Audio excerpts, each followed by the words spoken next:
Hi guys, welcome to my next Pan That Palette update. So today I have, I would say, a general progress video for you. There's no exciting developments, but I'm just chugging along, and you should be able to see it from the usage in the pans. But anyway, let's get going. So the main event, Natasha Denona Star Palette. So here is where I am. Let's get right into it. So I have the pan that I hit on before, this one, and I'm very close to hitting pan on this shade. So I've been working pretty hard on this shade, trying to do more dark smoky looks, even though it's summertime. So I'm hoping I'll hit pan by the next update, but I'm not certain. And that's kind of the main shade I've been working on. Otherwise, I've been dabbling all across the palette, and I find that I'm falling in love more and more with the palette as I work on it, which is great because I was terrified I was gonna be tired of the colors and, you know, kind of feeling stuck with the palette in a rut for, you know, the next 2 years, because that's what I was thinking how long it'll take. But so far, I love all the shades.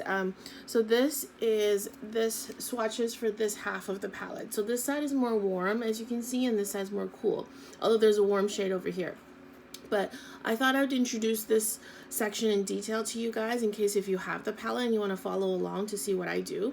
So I really love this side. This champagne shade is also a particular favorite. You can see there's a big dip in there. I'm trying to also hit pan there. So I think these two will be the next two to hit pan.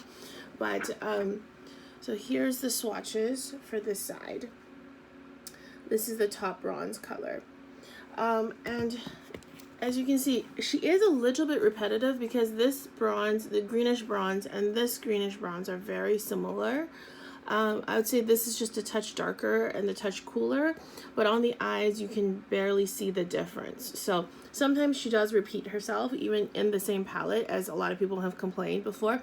But because I love this color, I don't mind all that much. So this is the champagne shade that's also close to being hit pan on, and I love to put this right in the middle of the eyelid, and it really spotlights the eyelid. So we've got transition shade and deepening shade and dark shade, and then this one is the one that's close as well as the kind of the peacock shade of like blue black pigment from MAC is very similar to that. And there's a very warm transition that I just haven't been able to use, although I want to kind of focus on the warmer colors going into summertime. So you may see more dips in these two colors as I pan the palette going forward. So this is what it looks like on this side, and look at it. It's really gorgeous, and there's such a good variety, and this is only half the palette. There's such a good variety of looks that you can make with these colors, even with the repeating colors. So I just really love that. Okay, so that's the main palette. I did before, I think one of my other videos, I did say I wanted to pan this with the Star palette. I haven't been able to do it yet. So, I mean, just to be transparent with you guys, right? So I haven't touched this at all. I've just been working on a few other palettes that do complement this one a bit more, but you know, I still did hit pan on that dark brown from last time, so I'm proud of that. And I use this black quite a lot, so that I have been dipping into this black. It's a gorgeous smooth black, so I really love that.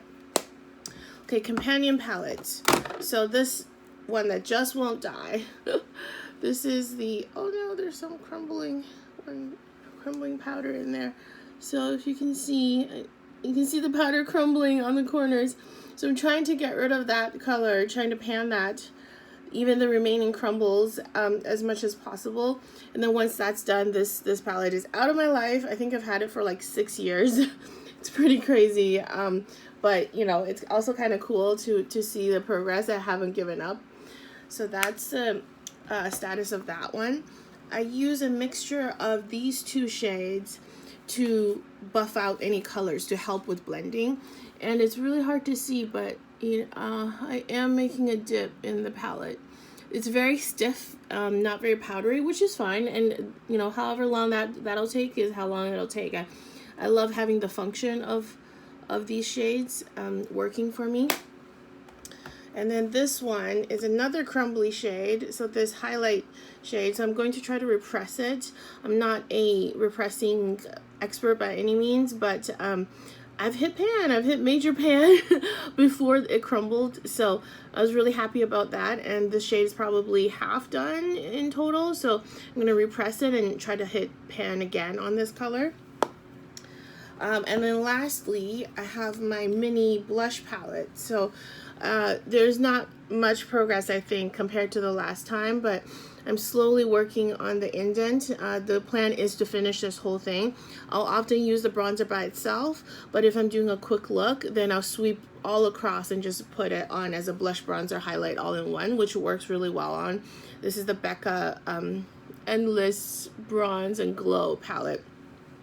What a travesty, what a tragedy of BECCA leaving us, because their cheek products are just something special. So but I'm glad I'll be able to get my full use out of this when I can. So I hope to make much more progress for the next update.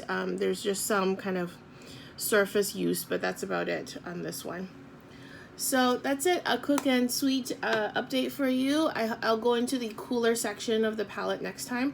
I'm wearing the cooler section actually on my eyes today, the pink in my crease and all that. So I just love the versatility of the Star palette, and I'm so glad I'm not bored yet. I am trying out other palettes as I pan this, so I'm really not bored, but which means the progress is a bit slower, but I'm okay with that. So anyone else doing a pan that palette or any type of project panning, please leave a comment below. I'd love to check out your video. And otherwise, I'll see you guys in my next update. Bye.